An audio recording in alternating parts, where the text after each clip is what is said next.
이제 여러분과 함께 또 마르크 샤가를 또 보게 됐죠. 사실은 뭐, 나 같은 경우는 뭐 미술 전공하는 것도 아니고, 또 회화 전공도 안 해서, 뭐 이건 해석해낸다는 게 쉬운 일은 아닙니다. 이제 일단은 이제 미술 사학자들, 그리고 미술 평론가들이 어떻게 이제 샤가를 평가해 왔는가.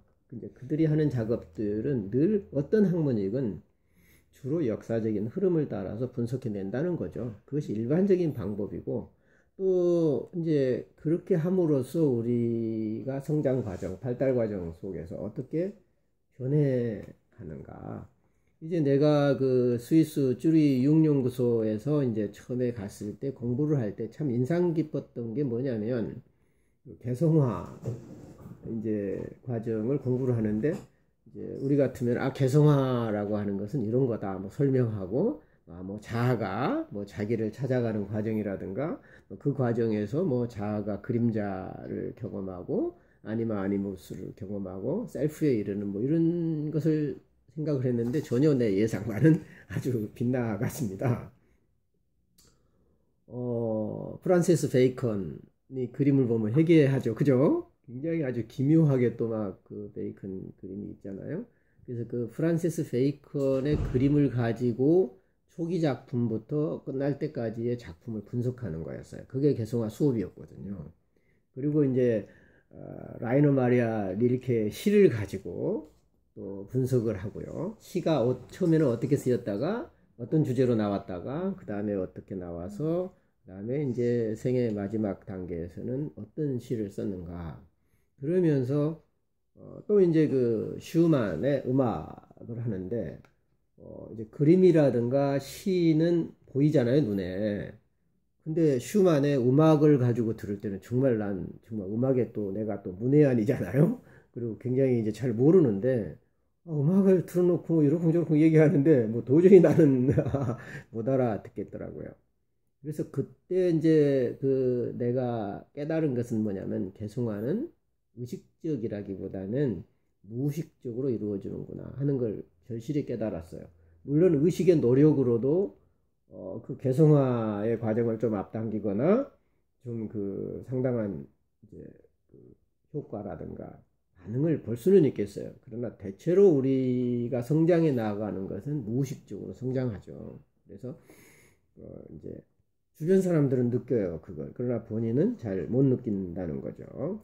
그리고 이제 주로 이 사람이 인격적으로 성장해 가는 거는 그 글이라든가, 그렇죠? 예술 작품이라든가 이런 데서 간접적으로 드러나는 거지.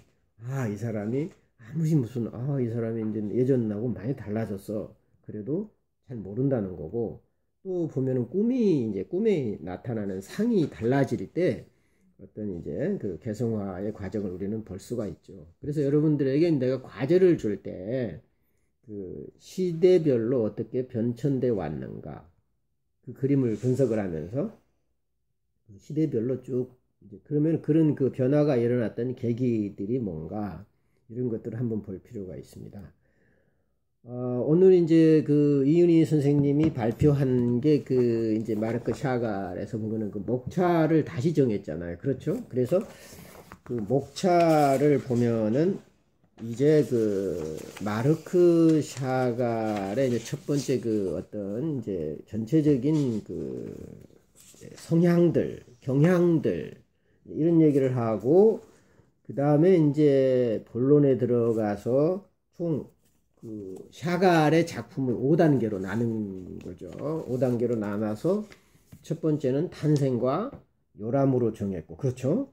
그 다음에 2장에서는 해체와 탐구, 그 다음에 혼합과 연소, 그 다음에 4장으로 하강과 파괴, 5장은 신화의 세계로 이렇게 들어갔다. 참 역시 멋있어요. 그렇죠? 굉장히 멋있죠. 마치 이것은 어찌 보면 이제 여기에서 주로 뭐 혼합, 용해죠. 그러니까 혼합과 연소라든가 하강, 죽음의 개념이죠. 그렇죠. 어떤 연금술의 그 개념을 활용을 해서 어떤 이제 연금술에서 어떻게 변화 과정이 이루어지는가라는 것을 염두에 둔 것 같아요. 그렇죠? 많은 부분을. 근데 이제 연구술 폼을 따르지는 않았어요. 근데 이제 오히려 어찌 보면 그 영웅이 그 이제 나아갔던 여정, 그 영웅의 여정하고 상당히 유사합니다. 사실은. 그래서 처음에는 어쩌면은 영웅의 여정에 보면은 탄생의 과정이 있잖아요. 그리고 해체와 탐구가 이게 분리의 과정이잖아요. 그렇죠? 일단 이제 떨어져 나간다는 거죠. 부모로부터 떨어져 나가죠. 그리고 나서 이제 혼합과 연소라고 하는 것은 이게 이제 어쩌면은 그 외지, 다른 곳에 가서 이제 적응도 하고, 그렇죠? 다른 사회에 가서 적응도 하고, 또 자기 자신을 정화하기도 하고 하는 이제 그런 작업을 해내는 이제 과정이 바로 혼합과 이제 연소에 해당이 될 테고, 그 사이에서 그 용과 괴물과 이제 싸우는 과정, 또 죽음의 어떤 지하 세계로 이제 내려가기도 하죠. 그러니까 어떤 죽음을 경험하고 어떤 명계로 하강하는, 그래서 죽음의 세계에서 다시 부활하고 신화의 세계로 들어와서 새로운 삶이죠. 이런 부활의 삶.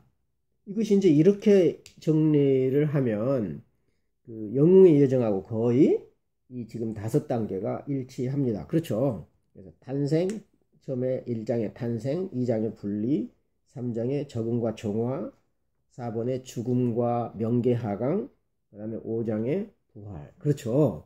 이렇게 주제를 줬다면 그 영웅의 여정으로 설명을 할 수 있을 거다. 그렇죠? 네, 그런 생각이 들었습니다. 어쨌든 상당히 좋은 분리를 잘 했고, 샤갈에 대해서 그 좀 더 편하게 이해할 수 있는 구조를 줬어요. 상당히 그 수고를 많이 한 것 같아요. 일단 그 이제 이 책에서 보면은요, 그 잉고 발터, 라이너 매츠거 지은 것으로 되어 있죠. 그래서 마르크 샤갈이 이 책의 이제 순서를 여러분들이 보면 이제 마르크 샤갈은 1887년에서 1985년까지 이제 산 걸로 나와 있죠. 그리고 이제 차례를 보면은 처음에 이제 어떻게 나와 있죠? 이제 러시아 시절 소년기가 나와 있고, 그 다음에 파리 시절, 그 다음에 전쟁과 러시아 혁명, 그 다음에 프랑스와 미국, 그리고 후기 작품, 이제 이런 식으로 이제 배정이 돼 있어요. 그럼 우선 전체적인 조망을 우선 한 다음에 이제 그 샤갈 이야기를 세부적으로 한번 들어가 보기로 하겠습니다. 우선 이제 전체적인 어떤 이해, 전체 그림을 한번 그려보는 것도 좋겠죠. 그러니까 러시아 시절은 소년기가 여기서는 상당히 긴 시간을 할애했어요, 사실은. 그렇죠. 그러니까 10년이고 이게 13년이고 23년, 대략 한 23년을 할애를 했죠. 그러니까 거의 아마 상당히 성장한, 어쩌면 거의 소년기를 넘어서 그 청년기 초반까지 할애를 한 겁니다. 그래서 이때까지는 그렇게 큰 변화가 일어나지 않고, 어쩌면 사갈이 예술에 대한 그 천재성을 드러내기 시작하는, 그렇죠? 그런 단계, 탄생의 시기, 실제적인 부모로부터의 탄생의 시기도 하지만 예술 혼이, 그 샤갈의 예술 혼이 탄생하는 이런 시기다. 그리고 그 예술 혼이 탄생한 것은 어떤 샤갈의 그 고향이 러시아의 어째요? 굉장히 그 시골이었죠, 러시아에. 그러니까 상당히 그 비테프스크가 러시아 마을에서 굉장히 시골이고 작은, 아주 그 작은 마을이라는 거죠. 그러니까 그 작은 마을에서 있었다는 얘기는 굉장히 태고적인, 그리고 원시적인, 그 러시아에서도 도시가 아닌, 또 농촌 마을에서도 작은, 그 얘기는 많은 것을 우리가 연상하게 만들어요. 응? 그러니까 아주 그 시간이 멈춘 듯한, 그리고 그 원초적인, 그런 목가적인, 그렇죠? 또 가난한, 이런 걸 연상하게 되죠. 이런 시절을 보냈다라고 하는 것은 굉장히 샤갈의 그 그림에 큰 영향을 준 것 같아요. 그러니까 평생 그 초기에 요람, 그렇죠. 요람이라고 볼 수 있잖아요. 그 샤갈의 고향이 그 요람에서 떨어진 적이 없는 것 같아요. 이 전체 그림이. 그러니까 어떤 그 농가라든가 동물, 그렇죠? 그 농가에 있는 그 동물의 그림이 끊이지 않고 끝에까지 거의 나오지 않습니까? 그리고 이제 그 또 유대교 가정에서 태어났는데 그 유대교의 전통 검은 옷으로 이제 상징해서 나오잖아요. 검은색으로. 그래서 끝까지 나옵니다. 그것이 나중에 이제 백색 예술을 해가지고 흑과 백이 이제 연합하는 소위 그 용해가 이루어지죠. 그러니까 아주 극적인 그 화해, 유대교와 그리스도 간의 그리스도교 간의 극적인 화해가 이제 말기쯤 가서 이제 이루어지죠. 대극에 상당히 그 유대교와 기독교가 그렇게 다를 것도 없는데 종교적으로 대극적인 그런 성향을 띠게 되죠. 그것들을 이제 그 융합시키는 이제 과정이 있어요. 그래서 샤갈의 개성화라고 하는 것은 두 종교 간의 어떤 그 융합으로 나타납니다. 상징적으로 볼 때. 상징적으로 볼 때 그래요. 그러니까 이제 상징적으로 볼 때 그림에서도 이제 그게 표출이 되고요. 그래서 이제 처음에 이제 러시아 시절에서는 본인이 유대교인이면서도 너무 감사하고 너무 깊은 그 영향을 미치고 있잖아요. 그러면서도 불구하고 유대교의 그 어떤 교리적인 정통적인 그 오소닥시라고 말하는 그런 거부하는 거죠. 그러니까 틀에 박힌 것을 거부하는 거예요. 이건 당연한 거예요. 예술가의 혼은 그 자유로운 영혼을 추구하는 거 아니겠어요? 그렇죠. 그래서 정통 교리를 부정하기보다는 거기에 매이지 않고 않아 하는 거죠. 그것이 나중에 그 절대주의에 대한 러시아 혁명으로 탄생한 그 절대주의에 대한 부정으로 또 나타나요. 굉장히 재밌죠. 그래서 그 정통 유대주의를 벗어나서 하시딤이라고 하는 경건주의, 또 신비주의, 어떤 그 소위 그 제도화된 종교를 거부하는 거예요. 그러다 보면 두 양태가 있어요. 하나는 신비주의로 나타나고 하나는 이단으로 나타나서 이단 사이비로 나타나는 경향이 있죠. 늘 그 정통에 얽매이고 교리를 어찌 보면은 지나치게 앞세우면서 종교를 억압할 때는 늘 반작용이 있어요. 하나는 산으로 들어가서 혹은 이제 그 신비주의 경향으로 나타나서 그 혼자 신앙을 회복할 수밖에 없다. 교회가 필요 없다. 아니면은 제도화된 종교를 거부하고 이제 나타나게 되죠. 그것 중에 하나가 이제 이제 기독교에서도 그 교회 없이 하는 이제 무교회주의자가 나타나게 됐죠. 이제 일본에서 많이 이제 시작을 이제 했지만 하여간 이제 그런 경향이 나타나고 그래서 건전하게 지내게 되면서 운영을 계속하는 그룹이 하나 있고요. 또 하나는 아예 사회하고 격리돼서 그 자기들만의 이제 왕국을 건설하면서 사회하고 단절되고 또 심지어는 그 사회의 질서를 파괴하는 반사회적인 또 반인륜적인 집단을 형성하기 위해서 이제 미국에서도 보면은 수많은 사람들이 막 죽고 자살하고 우리나라에도 그 오대양 사건이라고 여러분 아시죠? 그래서 천장에 수십 명이 막 죽어 있었고 이게 종교 집단들이 한 거거든요. 그래서 이제 그런 경우는 대부분 기존 종교가 지나치게 제도화되고 권위주의되고 지나치게 물질화될 때 나타나는 현상들이라는 거죠. 그래서 이제 샤갈도 아마 그런 그 제도화된 종교에서 숨을 쉴 수가 없는 거죠. 그래서 이제 좀 더 그 경건하고 자유롭고 신비적인 예술적인 그런 혼을 불태울 수 있는 그런 그 하시딤 그 배경으로 아마 더 치우치지 않았을까 하는 생각을 합니다. 그래도 끊임없이 그 유대주의를 버리지 않아요. 끊임없이. 그래서 이제 처음에 이제 소년기까지는 가족에 대한 주제로 많이 그림이 나타나죠. 그렇죠. 그리고 고향, 그 다음에 그 유대교 전통과 관련된 이야기들이 많이 나타나요. 그래서 어쩌면은 첫 시절에는 그 정통주의냐 아니면은 그 자유로운 영혼이냐 여기에 대한 갈등과 대립, 그렇죠? 이제 이런 뭐든지 뭔가를 하기 위해서는 갈등이 존재해야 되고 또 그 대립된 상황이 있어야 돼요. 그래서 그래야 그 다음에 거기서 새로운 게 나타나죠. 어쩌면 이것은요 이성과 감성의 긴장 관계 같아요. 그래서 우리가 보통 그 종교적 교리는요 감성하고 거리가 멀어요. 이성적이에요. 굉장히 이성적이죠. 그래서 그런 이성이 교회도 그래요. 지나치게 교리와 명분에 쌓이게 되면 교인 개개인이 갖고 있는 정서적인 측면을 무시해버려요.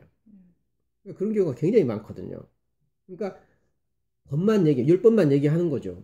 예를 들면 뭐 기도를 해라, 헌금을 해라 이럴 때도 성경에 이렇게 기록이 되어 있으니까 해야 된다라고만 가르치지 정말 하고는 싶은데 하지 못하는 그 교인 어쩌면 그 개개인의 그 아픈 마음은 덜 이해하는 것 같아요. 물론 다 그런 건 아니겠지만 굉장히 그 종교인들이 그런 경향이 많거든요. 그 종교적인 규범과 규율만 강조하지 그걸 지키지 못하는 사람들의 그 아픈 마음을 그 어루만져 주는 데는 좀 약하다. 너는 왜 안 하냐라고만 얘기를 하지? 할 수 없는 그 상황에 대한 그 아픔에 대해서 공감하는 데는 상당히 약한 것 같아요. 저는 그것은 내가 느낀 바예요. 그래서 내가 그동안에 느껴왔고 나는 그러지 않아야 되겠다라는 생각을 많이 하게 된 거죠. 어찌 보면은 이런 부분들은 이제 종교인들이 생각할 문제인데 일단 그런 부분에 대해서 샤갈도 상당히 고민하지 않았을까. 바로 그것이 이제 자기만의 세계를 추구하면서도 또 전통을 부인하지 않지만 자기만의 세계를 구축하는 이런 것 같아요. 그 다음에 이제 두 번째 시절은 파리 시절은 굉장히 짧은 시절이에요. 4년 정도. 그렇죠. 1910년에서 14년. 이 파리 시절은 어쩌면은 탈출 같아요. 그렇죠? 어쩌면은 이제 여기서 이제 이은희 선생님은 해체라는 단어를 썼죠. 어쩌면은 기존의 것을 해체시키는 이런 과정으로 볼 수도 있고 어쩌면은 기존의 부모의 세계, 고향으로부터 일단 떠나야 되는 거죠. 분리의 개념일 수도 있어요. 그래서 이것은 결국은 뭐냐? 외부 세계를 경험함으로써 자기 자신을 객관화하는 그런 계기가 되는 거죠. 일단 우리는 외부 세계를 경험해야 돼요. 떠나야 되는 그 자리를 떠나야 되는 거예요. 그래서 이제 그 파리에서 그 인상파 화가들, 마네, 모네 같은, 그렇죠? 그 인상파 화가들로부터 영향을 받죠. 아주 샤갈의 작품을 보면요. 인상파의 요소들이 있어요. 가만히 보면은. 굉장히 색이 강렬하고요. 그렇죠? 어떤 포인트를 주고 그 부분을 아주 드러내서 세밀하게 표현하고자 하는 정서적인 그런 경향이 강하거든요. 이런 부분은 아마 인상파에서 오지 않았을까 이런 생각을 하고요. 그리고 이제 또 피카소로부터 그 입체파 영향을 받지 않습니까? 그러면 그런 입체파가 바로 그 초현실주의로 가는 전 단계에서 나온 거죠. 어찌 보면 초현실주의의 한 분파라고도 볼 수 있어요. 어찌 보면 입체파라고 하는 것은. 그런데 샤갈은 초현실주의자라고 자신을 부르기를 거부하거나 별로 좋아하지 않았어요. 그 얘기는 뭐냐면 초현실주의로 자기를 매이게 하지 마라. 어쩌면 나는 그것을 이해를 못했는데 이제야 조금 이해가 갑니다. 왜냐하면 초현실주의도 여전히 정적이에요. 그 얘기는 뭐냐면 그림이 정적이 움직이지 않아요. 그림이 움직이지 않는 그림 속에서 초현실적인 이미지를 그려내려고 노력했지 그림 자체가 움직이거나 돌아다니지 않아요. 정적이라는 거죠. 근데 샤갈의 그림은 그림이 날아다녀요. 그림이 돌아다녀요. 그림이 움직여요. 다시 말하면 훨씬 더 내면의 그 정감, 흘러다니는 리비도, 그 정감을 마음껏 표현하고 싶었어요. 그래서 어쩌면은 샤갈은 그 초현실주의자하고도 거리감을 유지하고 싶어 하지 않았나 그런 생각을 합니다. 저는 내가 그렇게 생각을 해요. 그래서 쭉 그 샤갈을 읽어가고 쭉 봐오면서 이제 느껴졌던 것들이죠. 그래서 이제 그 파리에 에서는 자신이 가지고 있었던 그 이전의 전통, 그 요람에서의 전통, 고향에서의 그 전통이 외부 세계의 그 흐름들, 그렇죠? 하고 어떻게 만나나 했던 것을 경험했던 것 같아요. 파리에서 짧지만 그것을 이제 경험한 거고, 그 다음에 이제 다시 그 이제 고향으로 이제 러시아로 다시 돌아왔는데 러시아 혁명이 일어나죠. 그렇죠? 이 러시아 혁명이 굉장히 그 샤갈에게는 큰 그 희망을 갖게 해서요. 우리는 가끔 희망을 갖고 한번 그 풍선처럼 이렇게 커질 때가 있죠. 아, 그 샤갈의 예술적 재능을 인정해주는 사람이 있었단 말이에요. 그 덕에 그 조그마한 샤갈의 동네가 유명해졌고요. 그러니까 원래 커진 그 고향이 아니에요. 조그마한 그 농촌 마을이 샤갈 때문에 커져버린 거예요. 그래서 샤갈한테 그러면 그 주변이 어쩌면 중심이 돼버린 거죠. 그 혁명의 중심 비슷하게. 그래가지고 거기서 이제 예술센터를 만들어서 그 혁명을 도와줄 불지를 그 예술적 혼을 불어넣을 사람이 바로 샤갈이다. 그래가지고 이제 공산주의 혁명을 위한 하나의 이제 그 도우미로 샤갈을 택했던 것 같아요. 그리고 또 샤갈도 거기에 동조했어요. 왜냐하면 이걸 통해서 어쩌면 자기가 추구하고자 하는, 그렇죠? 예술의 세계를 마음껏 자기가 이제 상당히 그 지도자적인 위치에 있다 보니까 할 수 있고, 또 그것을 정부가 도와주잖아요. 재정적으로나 제도적으로 도와주잖아요. 그렇기 때문에 살만 나는 거죠. 그러지 않겠습니까? 우리도 뭐 그 정도 위치에 올라가면 살만 나겠죠. 그래서 뭔가를 해보려고 하는데 그 공산주의의 그 절대주의 사상, 결코 정해놓은 폼을 넘어가서는 안 되고, 그렇죠? 개인보다는 전체를 위해서 개인은 희생해야 된다라고 하는 그렇던 어떤 전체주의 사상에서 한 발짝도 물러날 수 없었고, 거기에서 꼼짝할 수도 없었죠. 예술은 죽어버리는 거죠. 그렇게 되면 예술은 살아 움직여야 되는데 어느 그 목적만을 위해서 존재한다 그러면 그것도 정치적인 이데올로기를 위해서 존재한다라고 하는 것은 안 되는 거죠. 그래서 결국은 실망하게 되는 거죠. 이것은 결국은 그런다고 해서 그 샤갈이 러시아를 버린다거나 그 자기가 러시아 태생을 부인한다거나 그러진 않아요. 거기에 대한 그 감사함이 있죠. 그 자부심도 있고요. 그러면은 결국 유대교와의 관계가 또 재현되는 거예요. 유대교, 정통 유대교에 반대해서 자유로운 혼을 추구했던 것처럼 어쩌면은 그 러시아 혁명의 기본이 됐던 전체주의에 반대를 해서 또 자유로운 영혼을 찾고 싶었던 거죠. 그래서 결국은 가게 된 게 이제 프랑스를 다시 가게 되고요. 또 폴란드를 여행하고요. 그 다음에 또 미국으로 가게 되죠. 여기에서 기독교의 흐름을 만난 것 같아요. 내가 볼 때는 이 과정에서 어쩌면은 이제 우리가 그 기독교가 발전하게 된 과정도 똑같아요. 원래는 그 유대인들이 기독교를 전파했어요. 이것을 유대인 기독교인이라고 그래요. 유대교 기독교인. 그러니까 이제 베드로라든가 중심으로. 근데 이제 그 유대인들이 기독교를 전파를 하는데 바울은 이제 이방인, 소위 그 젠타일, 유대인들에게 기독교를 전파하는 것을 베드로에 맡기고 자기는 로마나 이제 다른 그 그리스, 이제 고린도라고 그러죠. 이제 그리스 쪽으로 가서 거기서 유대인들을 위한 그 이제 그 선교를 그 비유대인들을 위해서 선교를 나가죠. 그래서 그 사람들은 유대인들이 아님에도 불구하고 예수를 믿기 시작했고 기독교인이 되기 시작해요.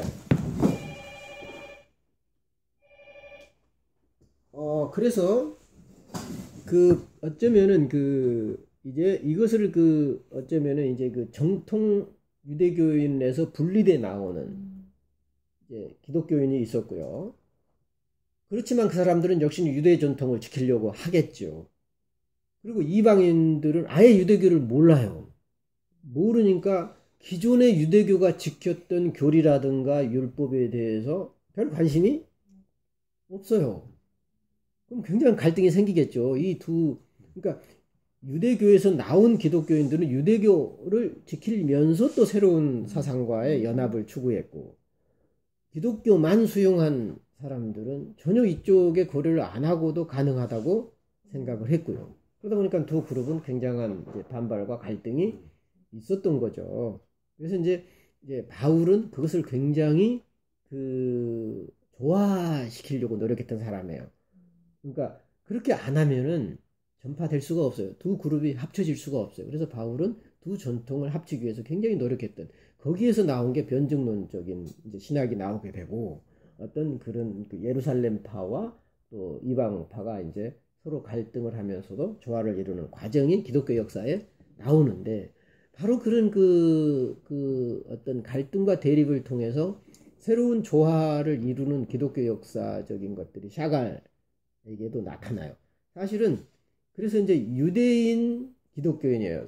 기독교인은 아니지만 샤갈은 기독교의 어떤 이제 적대적인 것이 아니고 호의적인 반응을 보이는 유대교인 같아요. 제가 볼 때는 샤갈이 기독교인으로 개종했다는 말은 없죠. 그죠?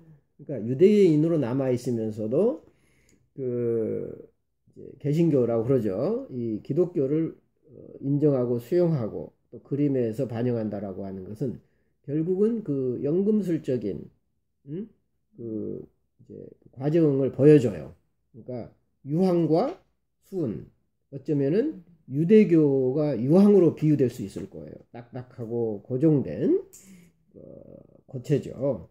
수는 유연하고, 물론 요즘 기독교는 그렇게 유연한 것 같지는 않습니다만, 어찌됐건 그 당시로 보면은 상당히 고정된 유대교보다는 상당히 자유로운 영혼을 갖고 있었지 않습니까? 그래서 수은으로 비유될 수 있고, 이것이 이제 정말 절묘하게도 샤갈의 그림에서 흑색과 백색으로 만나요. 참 절묘해요. 백색의 예수에서, 그죠? 그리고 흑색은 유대교의 상징으로 나타나고요. 이런 놀라운 변화를 보이게 되는데, 연금술적인 주제를 많이 발견하게 되고요. 그 다음에 샤갈 그림에서는 연금술적인 색채가 지배적이에요. 그러니까 흰색과 검정과 빨강, 그렇죠. 거기에 이제 연금술에서 자주 나오는 그린, 녹색이 또 중간에 나오지 않습니까? 이것이 연금술에서도 많이 나오는데, 이제 우리는 크게 봤을 때 백적으로 보지 녹색으로 나타나는 경우도 많거든요. 그래서 이제 전쟁 중에 프랑스와 미국에 있게 되는데요. 이 전쟁이 샤갈에게 주는 영향이 굉장히 또 컸단 말이죠. 인간에 대한 애정과, 그리고 어떤 분열과 대립을 넘어선 또 통합, 그렇죠. 합의에 이르는 과정을 또 전쟁의 상처가 줬어요, 많이. 그래서 이제 나중에 후대의 작품에서 보면은 이제 유대교 전통과 기독교 전통, 종교적인 융합을 통해서 어떤 정신적인 융합을 이루는 샤갈의, 근데 그것은 우리가 말하는 종교적이 아니에요. 어쩌면 종교적 상징. 그렇죠. 제가 볼 때는 두 종교를 무슨 연합할 그런 무슨 뭐 종교인도 아니고, 내가 볼 때 샤갈은 뭐 종교에 대해서 그렇게 관심이 있었던 것 같지도 않아요. 다만 종교적 영성이 자리 잡고 있는 내면의 이미지가 외부로 표출돼서 그 이미지들의 어떤 연합을, 어떤 합의를 통해서 인격의 합의, 그렇죠? 인격의 통합성을 보여주는 상징적인 과정이지, 이 그림이 어쩌면 이 사람이 종교인으로서 두 종교를 통합하려거나 이런 건 아닌 것 같아요. 그렇죠? 그래서 우리가 그림을 어떻게 보느냐, 그리고 샤갈을 어떻게 평가하느냐, 이런 부분에 대해서 이제 좀 더 세밀히 판단해야지, 함부로 평가해서는 안 된다. 치우쳐서 평가하면 안 된다. 이 정도로 얘기만 해도 샤갈에 대한 어쩌요? 좀 전반적인 이해, 전체적인 이해, 밑그림을 한번 그려놓고 샤갈을 본다면 상당히 도움이 될 거다. 그렇죠? 그래서 이제는 그림으로 이제 넘어가 봅시다. 그래서 이제 러시아 시절 소년기 1887년에서 1910년 이런 얘기를 했는데, 이제 여동생이 죽죠, 일찍. 그렇죠? 여동생이 이제 마리아스카 초상화가 여기 보면 나오죠. 소파 위에 소녀. 그래서 이 어떤 그 마리아의 이 죽음이 아마 그 샤갈에게도 상당한 그 영향을 미쳤어요. 이제 그리고 이 그림을 그리고 그다음에 이제 가족의 그림 여기서도 보면 이제 그 가족 혹은 모성애라 돼 있어 가지고 흰색 계통의 아이가 여기 있고요. 마치 그 마리아가 아기 예수를 그 안고 있는 듯한 또 본인의 탄생에 대한 얘기기도 하겠지만 지금 저기 9페이지를 보고 있어요. 그리고 여기 검정은 이제 이제 유대교 예, 그 이제 상징. 어떤 주로 보면 이제 여기 그 다음 페이지를 보면 여러분 잘 나와요. 러시아의 결혼식. 그 바이올린을 키는 것하고 결혼식 얘기를 참 많이 해요. 그 주제가 결혼과 관련된 얘기들을 참 많이 하는데요. 이 결혼식 보면은 참 재밌잖아요. 그 굉장히 입체적인, 즉 샤갈은 늘 그 그림을 방사선으로 나눈다든가 4개로 나눈다든가 이런 입체적으로 하는 그런 그 구도가 많이 나와요. 그런데 이것도 보면은 그렇잖아요. 벌써 구도가 이 양옆으로 나눠져 있잖아요. 길을 이제 사이로 두고 오른쪽은 주로 뭐예요? 이제 보통 사람들이 구경도 하고 집도 있어요. 그리고 왼쪽에 이제 이렇게 쭉 내려오는데 이 방향성을 보면 결국은 어떤 부성 쪽이잖아요. 그리고 어쩌면은 영성과 관련된 왼쪽 그 상단 그리고 오른쪽 하단으로 길이 쭉 나와 있잖아요. 모성적인 영역이죠. 그렇죠? 그래서 늘 어쩌면 그 샤갈이 찾아가려고 했던 것은 부성성. 그러니까 어쩌면 부성성은 정통 유대교적인 거예요. 그리고 모성적인 것은 기독교적인 측면이 있거든요. 그래서 어쩌면은 그 부성적인 면에서 모성적으로 내려오는 그런 것이 있고 흙과 백이 연합을 하는 거죠. 그죠? 그래서 이제 흙은 주로 이제 그 랍비들, 유대교 전통에 있는 주로 랍비들을 상징하고 종교 지도자들을 상징해요. 그러면서도 늘 음악과 예술이 있어요. 그렇죠? 이것은 소위 지성과 감성의 늘 그 연합인 거죠. 그렇죠? 이제 이런 식으로 우리가 이제 볼 수가 있어요. 어떤 영성과 관련된 것들이 굉장히 많이 나타난다는 거죠. 그리고 이제 아까 설명도 했지만 그 탄생에 대한 그림도 보면은요.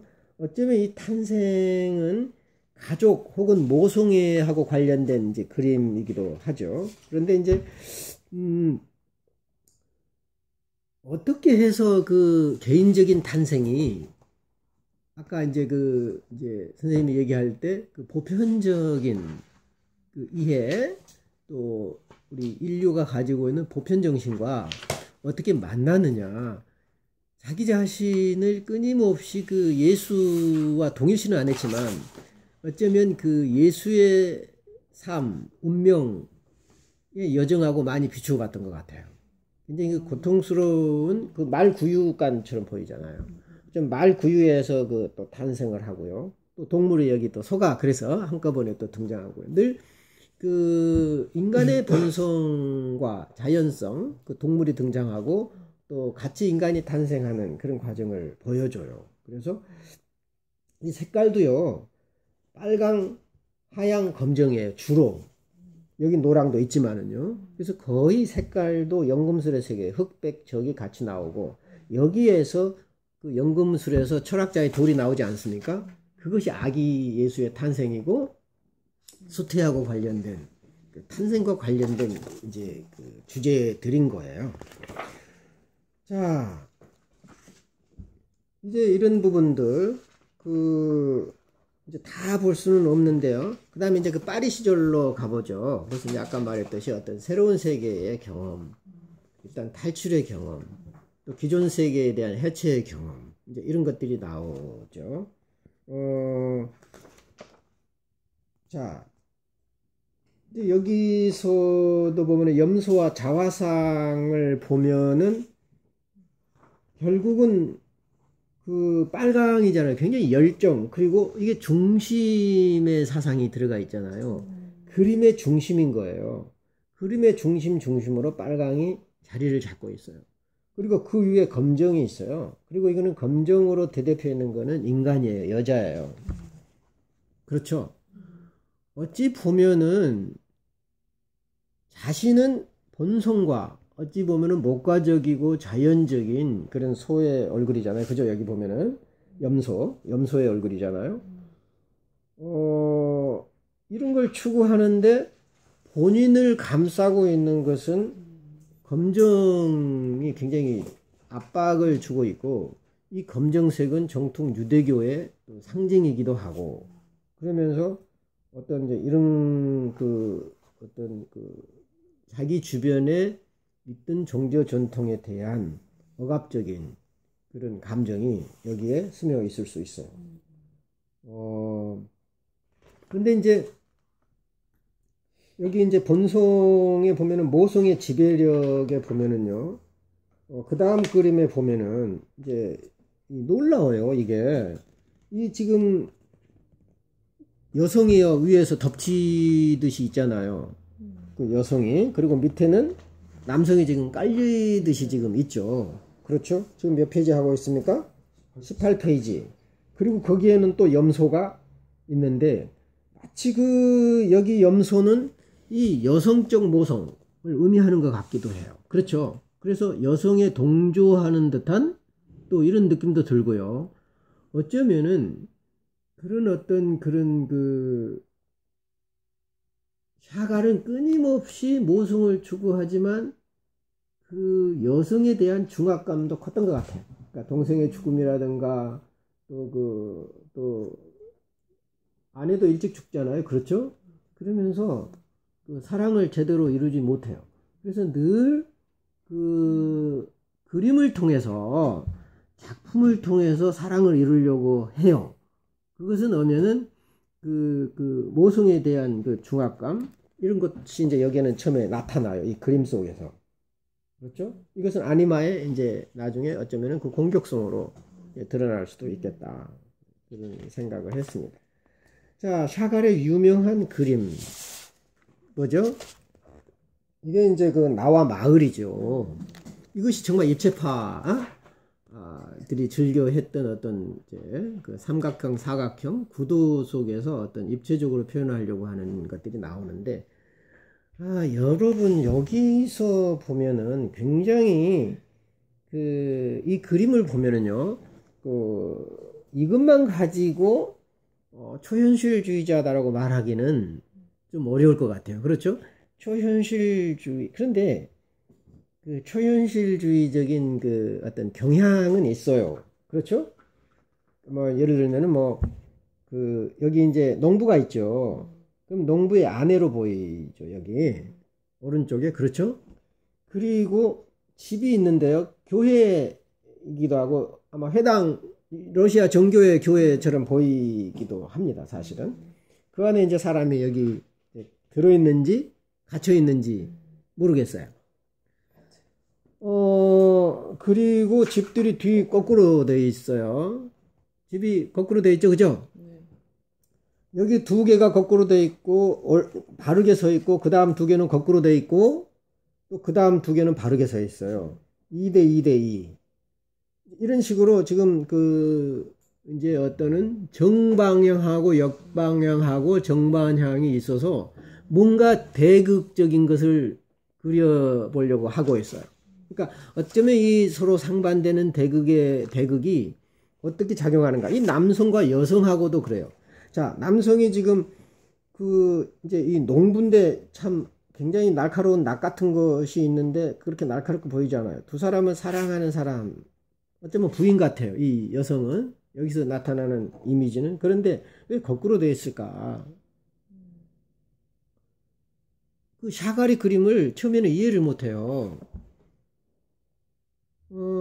왜 그랬을까요? 왜 거꾸로 했을까요? 이것이 무슨 대극이고 이럴까요? 이거라기보다는 그것이 아니고, 지금 이 부인이 거꾸로 서 있어야 이 지붕 위에 있게 돼요. 그렇잖아요. 그러니까 이 여성의 제대로 서 있는 거예요. 이 여성 입장으로는 지금 제대로 서 있어요. 그러니까 방향이 서로 다른 거죠. 이 사람은 이쪽 방향이 있고 이 사람은 이쪽 방향이 있고 이 사람은 정상이에요. 그리고 그렇게 만났을 때 굉장히 정겨워요. 굉장히 정겹게 만나거든요. 그러니까 그 샤갈의 그림을 볼 때는 그 작품 속에 있는 위치, 그 대상의 위치에서 봐야 돼요, 항상. 그러니까 내 기준으로 보는 것이 아니라 그 대상의 입장에서 보면은 지극히 정상이에요. 앞으로 계속 보세요. 그 반대로 있는데, 그리고 또 이제 이 남자는 서 있는데 여자는 날아가는 그런 모양도 있잖아요. 감정이에요. 여성의 감정이죠.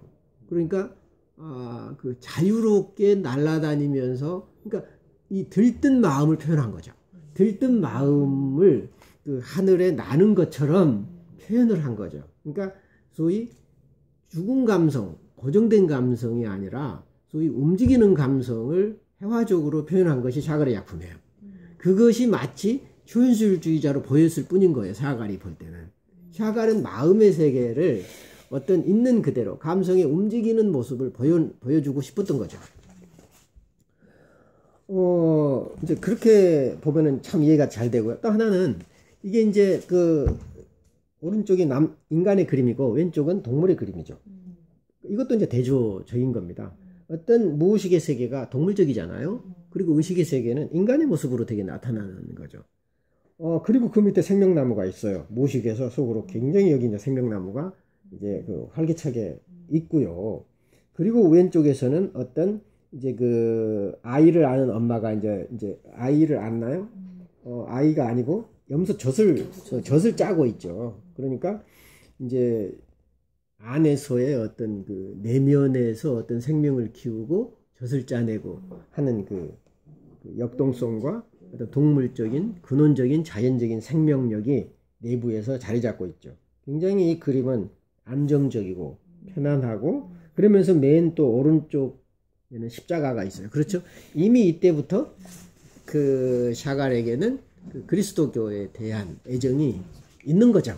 그래서 이제 물론 러시아 정교회도 여기 이제 그쪽 정교회도 있고요. 그러니까 어쩌면은 그 러시아의 상황이라는 게 그 유대교만을 고집할 수는 아마 없을 거예요. 그렇죠? 그러니까 어쩌면은 그 유대교만을 고집할 수 없었고, 이 두 개가 그 러시아 정교회하고 연합할 수밖에 없어요. 아마 여기 그리스도교는 개신교라기보다는 러시아 정교회로 봐야 될 겁니다. 아마 그 샤갈이 얘기하는 것은 그런 거고요. 이제 좀 그 이제 아담과 이브 그림도 있고, 그 다음에 이제 가축장사에도 보면은 여기 가축장사 그림이잖아요. 여기에 보면은 오른쪽으로 말이 돼 있고, 이쪽은 또 왼쪽 방향을 또 그 하고 있어요. 그 가운데서 이제 그 마부가 끄는데 말 가운데 새끼가 있죠. 그죠? 이게 아기 예수의 탄생을 예고하는 바로 수태고지를 하는 거라고 만나 있고, 여기서도 보면은 이제 그 어린 양, 잃어버린 양을 그 이제 둘러매고 있는 그 예수님의 그 잃어버린 양 한 마리를 위해서 기다리고 있는 그 예수님의 모습이 나타납니다. 그래서 예수님의 탄생과 또 목자된 예수, 그리고 어쩌면은 그 십자가에 달려서 죽음의 이제 골고다의 길로 가야만 하는 그 이 말 위에 있는 여기 멍에들이, 이런 것들이 이제 예수의 삶, 곧 그것은 자신의 그 삶을 그 예고하는 듯한 그런 것을 그림으로 표현한 거죠. 이 정도로 하고 좀 쉽시다.